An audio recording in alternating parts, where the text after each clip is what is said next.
Hi, dear children.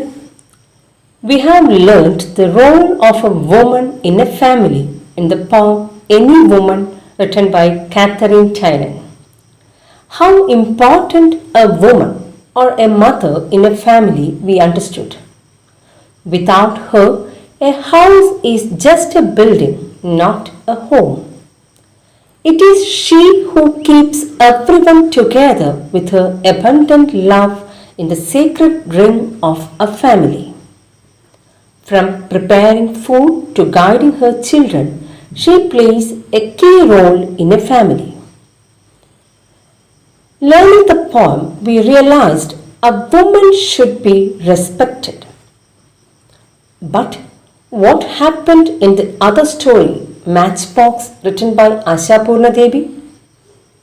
In that story, we saw a woman, a young wife who suffers mentally and still manages to lead her life without revealing her problems to anybody except her husband. There we see the reality of an average Indian woman who is always dependent financially as well as emotionally in this patriarchal society. Her husband Ajit, who represents dominant male characters in our society, believes that as Nomita is from a poor family and unemployed, she must obey whatever her husband says to her. Though she gets physical comforts, she needs acceptance as a person with individuality. She wishes that at least her husband does not hurt her feelings and insult her mother. But she is denied both and is told that a woman should tolerate whatever her husband says or does to her. This is not the story of a single woman. There are many women who suffer physically and mentally at their own houses. How can we empower them?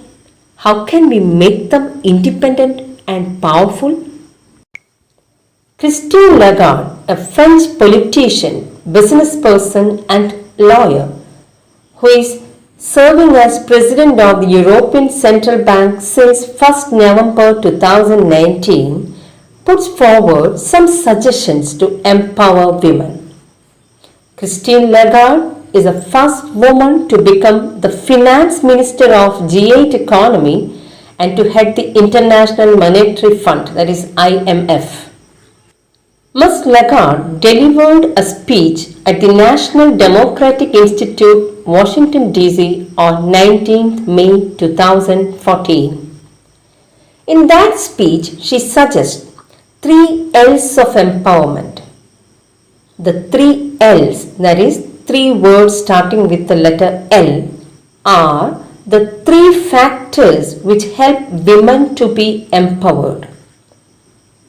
The first lesson in the first unit in our text gives an abridged version of Ms. Lagarde's speech in which she talks about these 3 L's. Before we start the lesson, let's see the pictures of some empowered women. It will help you to know the meaning of women empowerment. What is empowerment? Being powerful to live in this world. Becoming popular or famous because of your talent, efforts, your attitude, activities, or your position. Showing others that you are not less than anyone in your field. Empowering women can be defined as making women self-reliant or independent. It includes financial, social, and emotional independence.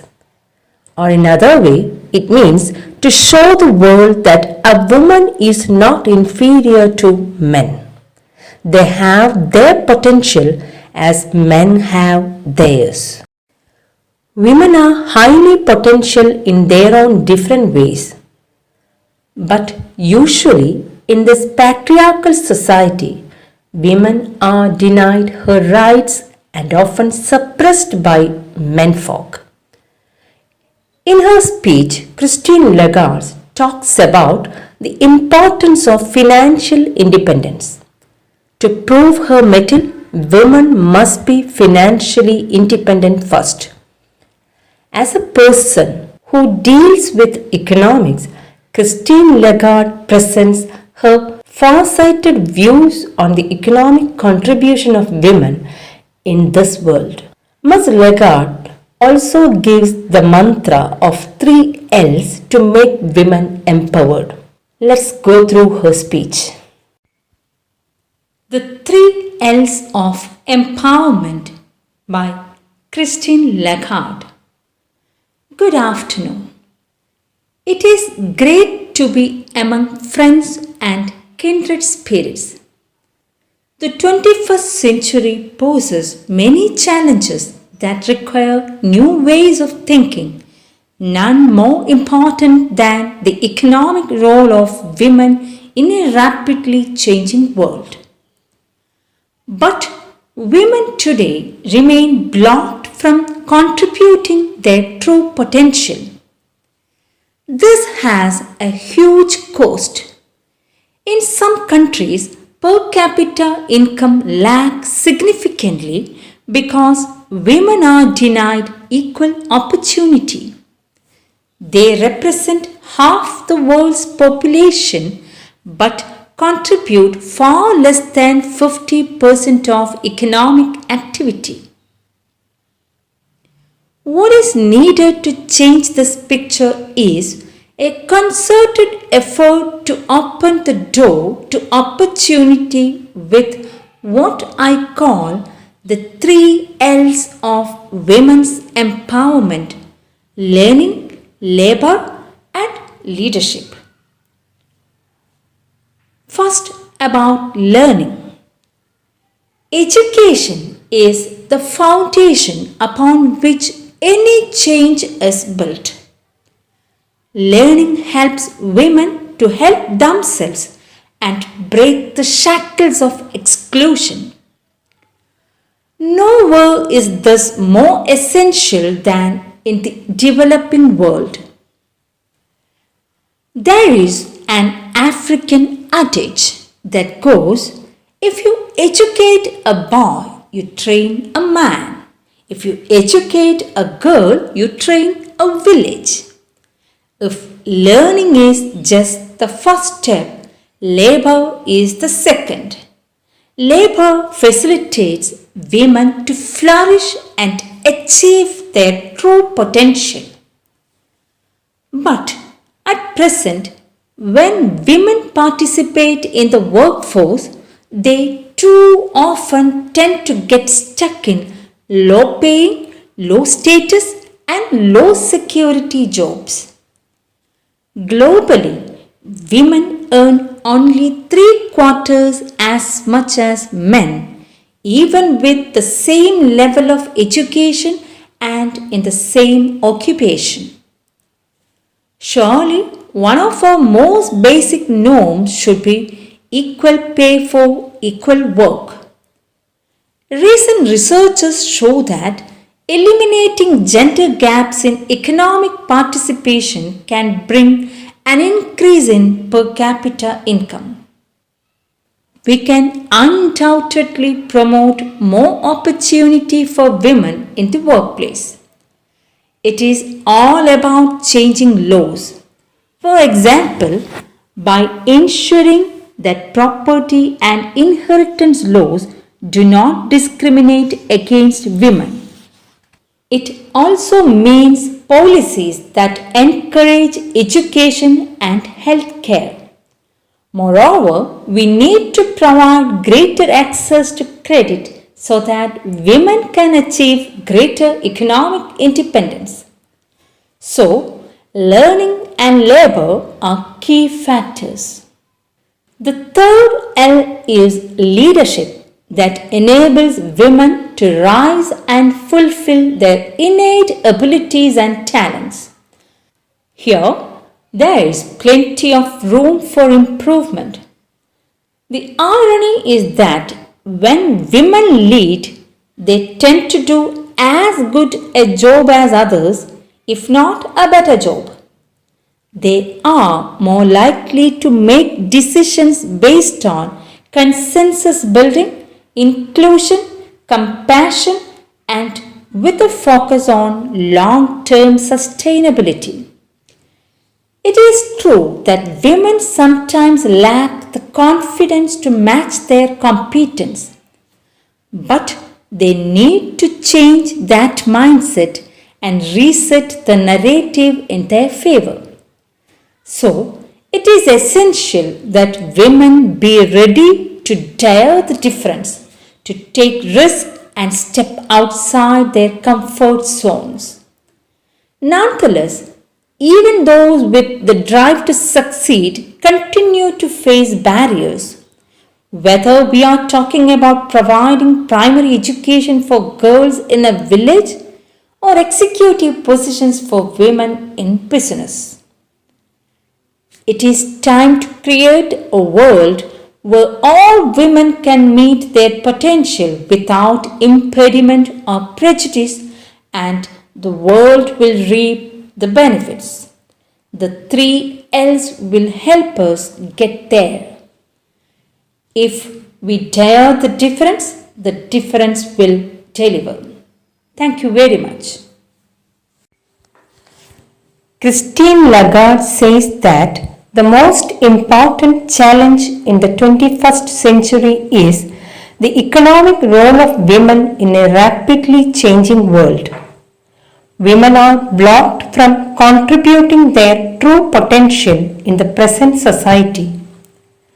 They represent half the world's population, but their income is far less than 50% of the total income. Christine Lagarde suggests the 3 L's of women's empowerment, that is, learning, labor, and leadership.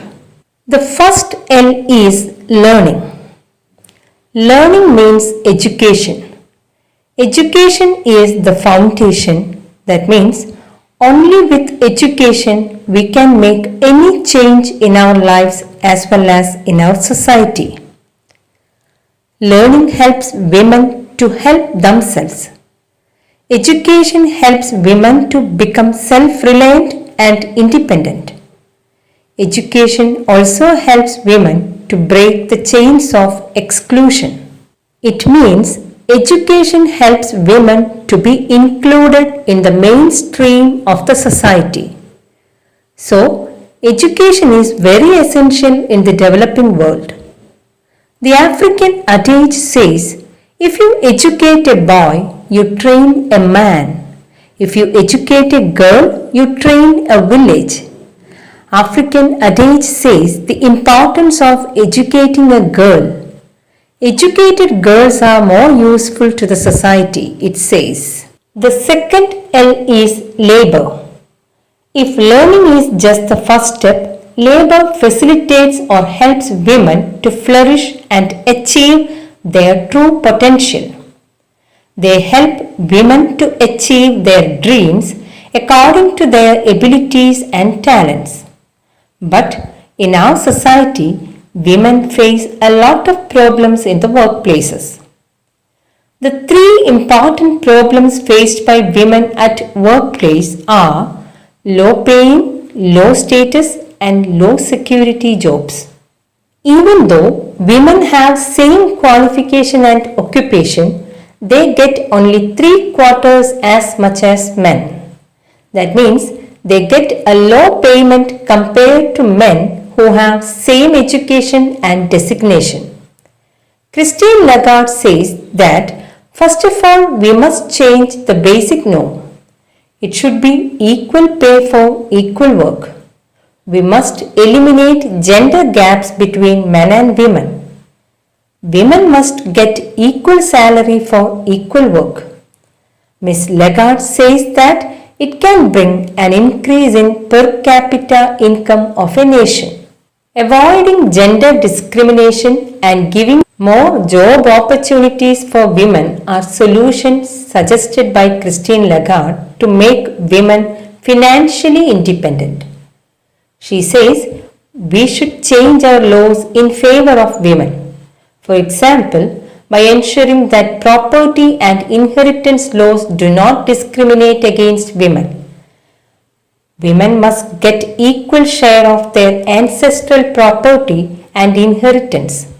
She suggests one more point that government must encourage policies related to women's education and health care. Moreover, we need to provide greater access to credit for women. To be brief, to make women independent, we must give equal pay for equal work, give more job opportunities, change law in favor of women, make policies encouraging women's education and health care. The third L is leadership that enables women to rise and fulfill their innate abilities and talents. According to Christine Lagarde, when women lead, they tend to do as good a job as others, if not a better job. They are more likely to make decisions based on consensus building, inclusion, compassion, and with a focus on long-term sustainability. But women sometimes lack the confidence to match their competence. They always wish to live in a comfort zone. If they change that mindset and reset the narrative, they can do wonders. Women must be ready to dare the difference, to take risks and step outside their comfort zones. Ms. Lagarde says that even those women with the drive to succeed continue to face barriers. It is time to create a world where all women can meet their potential without impediment or prejudice. Then only the world can reap the benefits. The 3 L's will help us get there.